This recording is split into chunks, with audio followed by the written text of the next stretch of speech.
대통령실 인사가 계속 논란이 되고 있습니다. 비선 논란, 사적 채용, 불투명한 인사 등등 여러 가지 현상이 나타나면서 이거 문제 있는 거 아니냐 이런 비판이 나오자 대통령실은 문제 없다. 능력에 따른 인사다. 이렇게 맞받아치고 있는 상황인데요.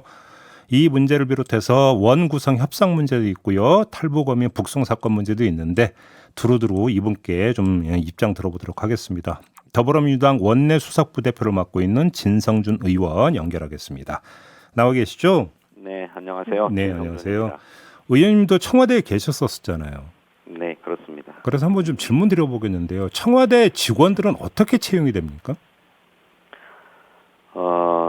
선거 과정이나 정치 과정에서 역량을 인정받은 인사들이 청와대의 뭐 비서관, 또 행정관, 또 행정요원으로 발탁되죠.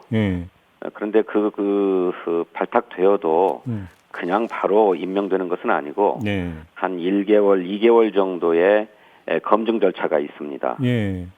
뭐 신원조회에서부터 평판 조사까지 두루 다 조사를 해서 결격 사유가 없다, 문제가 없다라고 판단되면 임명을 하게 되는데 그 과정에서 아주 사소한 문제도 다 걸러지는 것 같더라고요. 아, 그래요. 그러니까 이게 이제 법률 위반 사항이 있었느냐 뭐 이 정도가 아니라 평판 조사까지 한다는 말씀입니까? 그렇습니다. 그러니까 이해 충돌 문제나 그런 사적 관계 문제 이런 것이 반드시 걸러졌을 것이고 그러면 저는 짚어줬어야 된다 이렇게 생각합니다. 그러면 지금 그 문재인 정부 청와대의 어떤 그 사례에 준해서 본다면 이 지금 이제 문제가 되고 있는 구급 행정요원 우모 씨요. 이 사람은 걸러졌어야 되는 대상이다 이렇게 보시는 겁니까? 그렇습니다.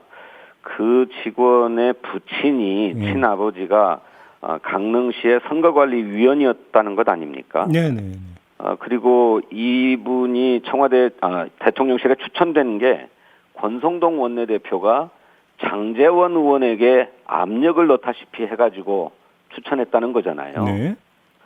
그러니 다른 사람도 아니고 이 직원의 직계 존속인 아버지의 신원 정도는 파악됐을 거예요.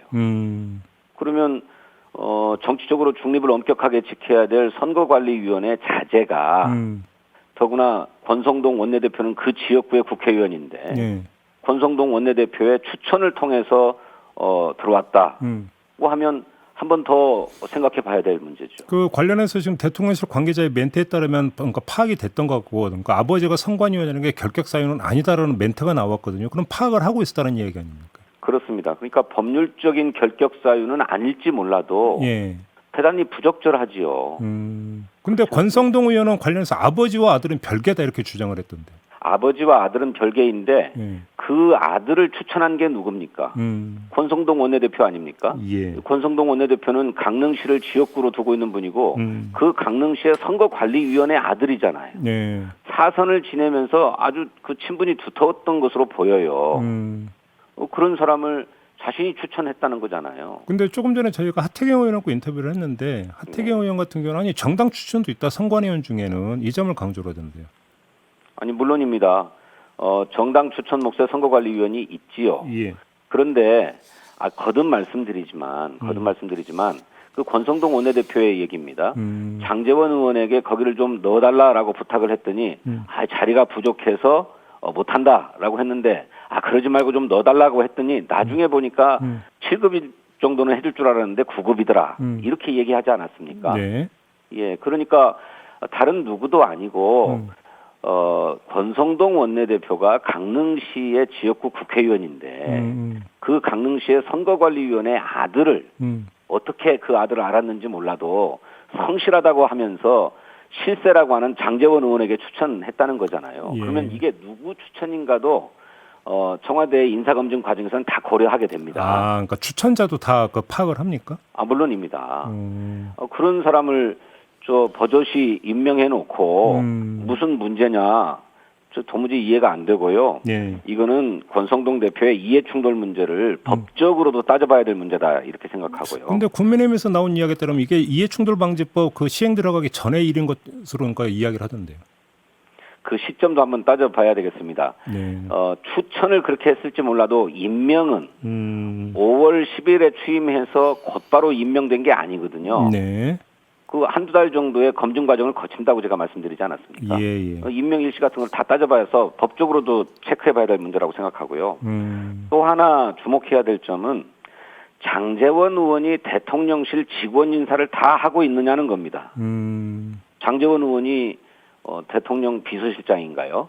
그때 아마 이제 인수위 시절 때 이야기 같은데요.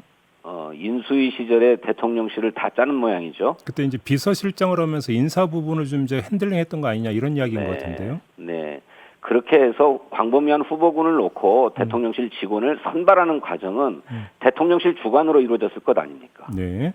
예, 그런 점에서 인수위 시절부터 9급, 7급 이렇게 정해질 수는 없는 것이니까 저는 그것도 납득이 되지 않는 문제다 이렇게 생각합니다. 알겠습니다. 아무튼 이제 그때 장제원 의원은 당선인 비서실장 이제 이었고 그래서 이제 그 행정 부분은 이제 그 총괄하는 뭐 이런 차원에서 또 인사를 이제 핸들링했던 거 아니냐 이런 이야기인 것 같아요.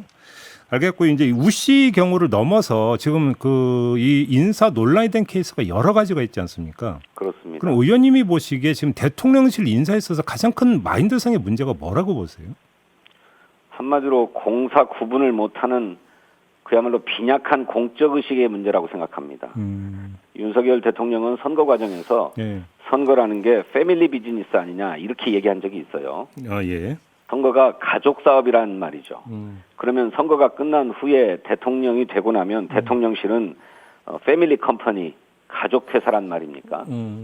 이렇게 아주 빈약한 공적의식, 더 나아가서는 그야말로 국민으로부터 위임받은 권한을 개인적인 이해관계를 충족시키는 데 사용하는 이런 사적인 의식, 이런 것이 근본적인 문제다 그렇게 생각합니다. 근데 관련해서 국민의힘에서는 아니 그러면 문재인 정부 청와대에서 그 1급 비서관에 20대를 쓴 것도 뭐고 그다음에 김정숙 여사 뭐 관련해서 의상 관련해서 뭐 디자인을 쓴 건 뭐냐 이런 그 반박을 하던데 이건 어떻게 받아들이십니까?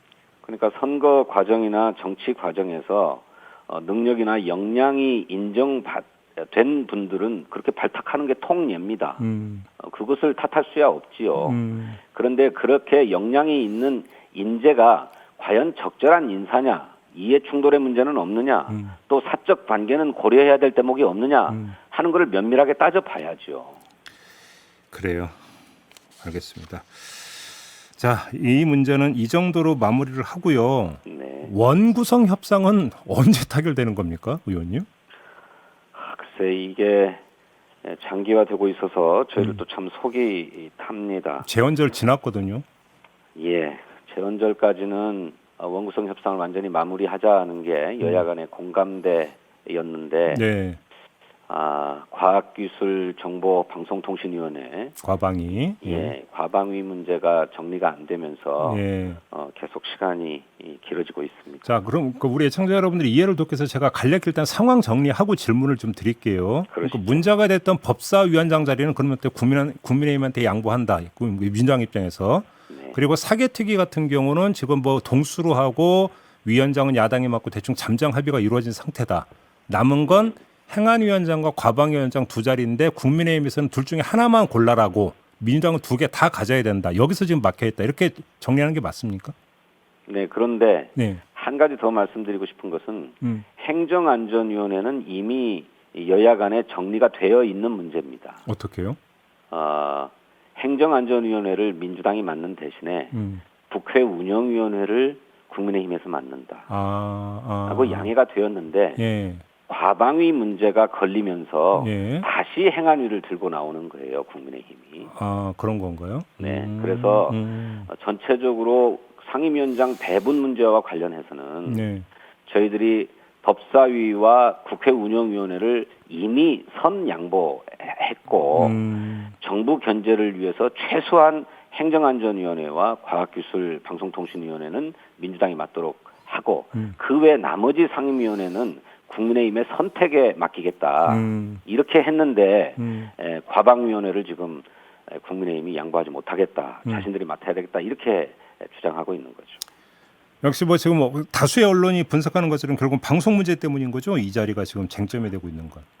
예, 저희들은 지금 윤석열 정부가 아직 임기가 남아있는 방송통신위원장에게 노골적으로 사퇴하도록 압박을 가하고 있고 예. 심지어는 국무회의에 참석을 해야 되는데 네. 국무회의에도 나오지 말라고 하고 있지 않습니까? 네. 이것은 노골적인 방송 장악 의도를 보이고 있는 거다 이렇게 봅니다. 때문에 양보할 수가 없는데 권성동 원내대표의 말씀을 빌어보면 국민의힘에서 과방위를 맡겠다고 하는 것은 그 방송 장악 의도 때문이 아니라 과학기술과 관련된 정부 정책을 뒷받침하기 위해서다 이렇게 주장하고 있어요. 아, 권성동 원내대표가?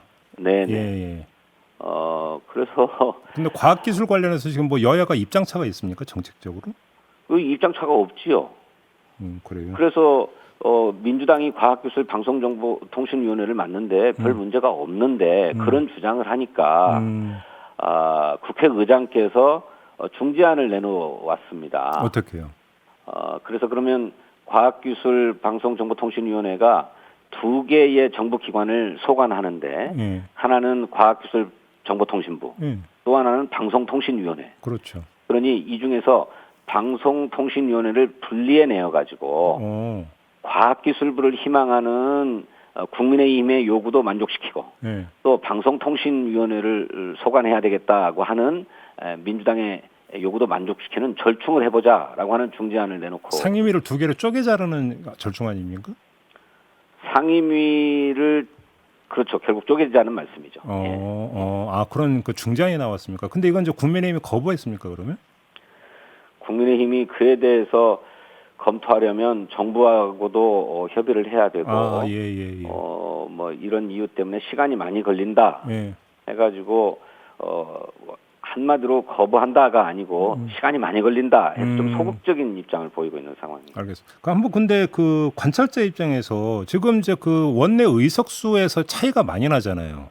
네. 그러면 설령 위원장을 국민의힘이 갖는다 하더라도 상임위원수가 민주당이 다수면 뭐가 일방적으로는 안 되는 거 아닙니까? 물론입니다. 다 여야 합의로 모든 일들을 진행하는 것이 원칙이고 그게 옳고요. 또 어느 상임위원장을 어느 당이 차지한다 한들 일방적으로 할 수는 없지요.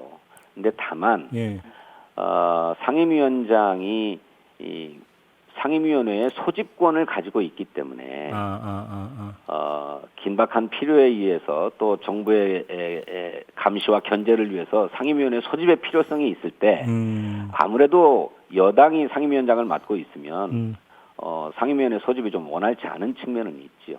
그런 점에서. 근데 사실은 언론계나 이런 데에서는 위원장 자리보다 더 본질적인 것은 그 공영방송 지배구조 개선을 위한 법률 개정이었는데 민주당도 손 놓고 있었던 거 아니냐 이 지적을 하고 있는데 어떤 말씀 주시겠습니까?